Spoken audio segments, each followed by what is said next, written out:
Hey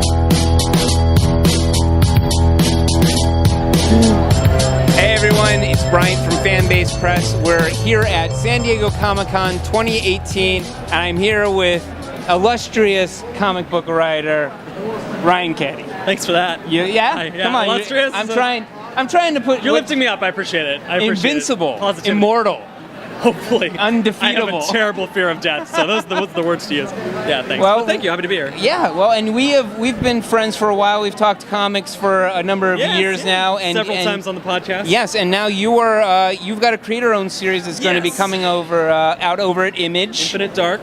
It's a sci-fi horror series. So for people that might be hearing about Infinite Dark for the first time now, yeah, sure. What do they need to know about this comic? So it is a little bit homage to Alien, a little bit Event Horizon, a tiny bit of Lovecraft.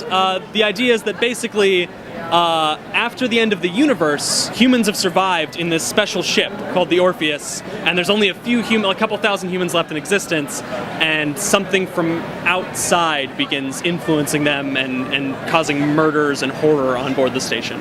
Okay, and what can you tell us about the cast of characters that readers would be meeting in these first couple issues? There's a few. The main character is Deva Carell. She's here falling into nothingness horribly. As one does. As one does. She's the security director for the station. All right. Sort of, like the Ellen Ripley type, if you want to make that comparison. But then there's also other boards of directors. There's a sort of like a HR personnel, like space hippie psychologist guy.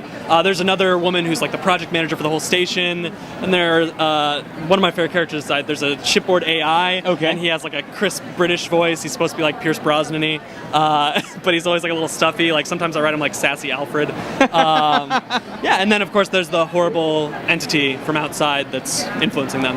Well, let's talk about, I don't know if this is connected, but I did read in one of your other interviews, you were talking about this heat death theory that sort of inspired some of this story. So tell me more about the heat death theory, why I should be afraid of it, why they should be afraid of it. Heat death is a literal, real nightmare. So basically, because of the laws of thermodynamics, every reaction tends toward entropy. So there's like heat loss in every reaction in the universe. And so like the heat death theory is that every reaction slowly over the course of time through our whole universe is that we're just running out of heat, and like billions of years from now, there will be no more energy in the universe, and it will just the clock will run out.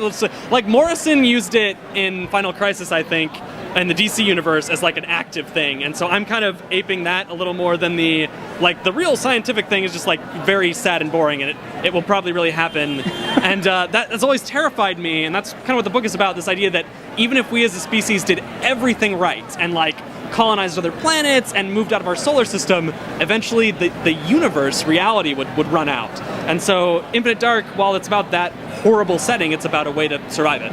So that's incredibly interesting and frightening. Yeah, it's terrifying.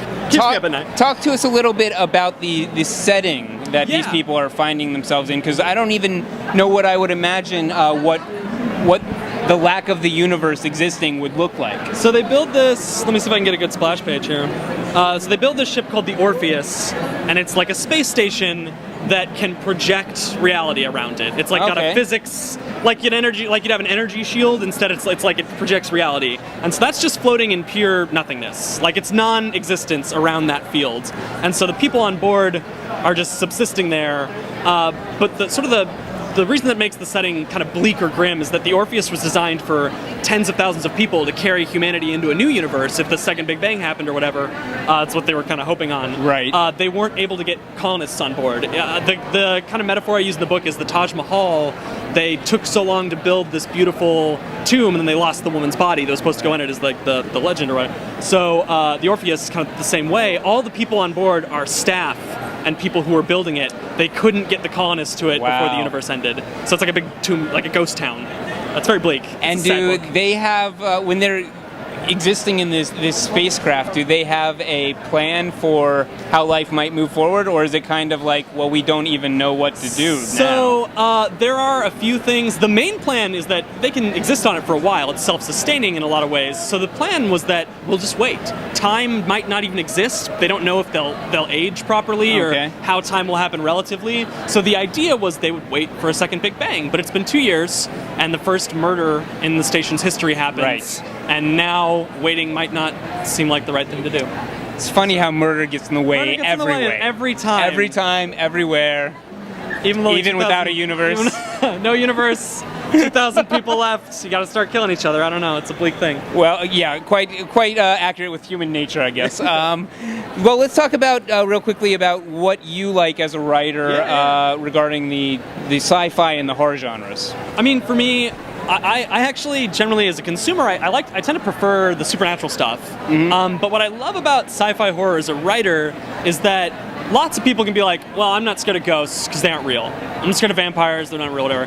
Heat death is probably real. I take some liberties with the science, but it's real. Right. And like, you can't escape like that bleak death fear on like a macro level. Like, I'm sure it's science fiction, but there's like scientific kernels for all this stuff, and it's that like ultimate fear that like this might be inescapable. You might be stuck in the best case scenario is this bleak, terrifying world.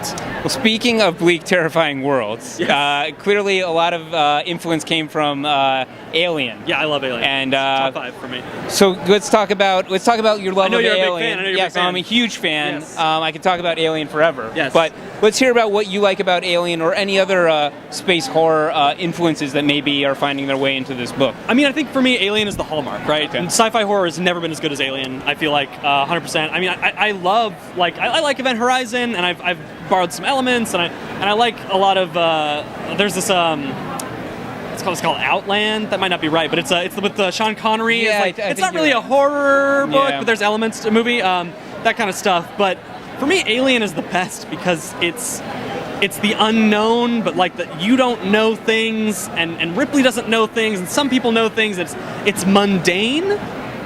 But like they do a good job of thrusting you into a world that you don't understand, and just when you start to get comfortable with it, they're like, surprise, a perfect organism. Yeah, right. You know, like, how do you fucking kill a xenomorph? You don't. I mean, especially if it blows a hole in your ship. Yeah, you just like you ditch the ship, you know. And you know, sometimes the only solution is to ditch the ship. Or it's a spoiler. I don't know. No, that's well, it's a spoiler, but it's a 30+ years. Well, yeah. But yeah. Well, I approve of everything you said about Alien, of course. No, I want to. You know, you're a big fan, so I want to make sure I do it right. Don't give us the truth, Ryan. Well, and if I make the comparisons, if I make the favorable comparisons, like I'm trying to emulate Alien, and then I say like, the cool thing about Alien is that fucking it had vampires in it or some shit like that. Like, be like, oh, oops. I don't know. Well, what is amazing is that I think that you're dabbling in a genre that has almost been defined by that Ridley Scott film for so long. And it's almost like Blade Runner, where a lot of science fiction you take someone who's never seen it and they watch that today and they go, oh, I've seen this in so many other variations. The French cuisine effect, where it's like the fundamental building blocks. Right. So totally agree with you on that. Are there, well, before I move on, is there a drop date for the comic? When should people look for it? Early October, I think October 10th. I'm not 100% sure. If people are at New York Comic Con, I will have advanced con exclusive versions. So you can get exclusive con editions at New York Comic Con. And if you're here at San Diego Comic Con, we have this preview book. It's got like the first half of the first issue and stuff from another Top Cow book that is going to be announced soon, but you can get a preview at it early. Excellent. It's the whole thing. Excellent. And of course, pre-order if you're being a good comic book fan. Pre-order, please. I would like money. I would like to pay rent. I would like you to read my book, so please pre-order the book. Exactly. Any other projects or books coming up that you want to mention? My first Marvel work is in September. I'm in the Old Man Logan Annual #1. Right. I'm doing congratulations. Thank you. On that, I'm very excited about it. Hayden Sherman is the artist. He did the Wasted Space at Vault, and he's done some other bigger work. He's fucking amazing. We're so hype on this book, but we're doing an old man Punisher story, and we're going balls to the wall. I'm talking like grizzled Gran Torino Frank Castle destroying the wasteland. So we're really jazzed. Who's on your, not to take it into a Yeah. cinematic No, no, world, no. but who would be your ultimate casting of an old man Punisher? Oh man, if we gave Henry Dean Morgan. Okay. If we gave him like 10 years, if we gave him 10 years and he like bulked up and got scarred and he played it straight instead of like doing it Negan style, I think he'd be great. Fantastic. Harry Dean Morgan. No, I fucked up his name. like I'm that. sorry. Please don't watch this. He's cast already. Oh, It doesn't matter. But yeah, we're jazzed on it. It was awesome to get to play in that playground and do work for Marvel and do this fucking gritty, dark, post-apocalypse, brutal story. So And when did you say that one's coming out? end of October or end of Okay. September. End of September? Excellent, excellent. Already goofing it up. Anything else you want to mention before we wrap up? Those are my big ones. I have a couple other things in the works, but they are secret and cannot talk about them yet. Oh which no, is they will have to wait for another the interview. most obnoxious thing you can say in an interview, but sorry. Hey, you gotta leave them wanting more. Exactly. That's the A rule. little taste.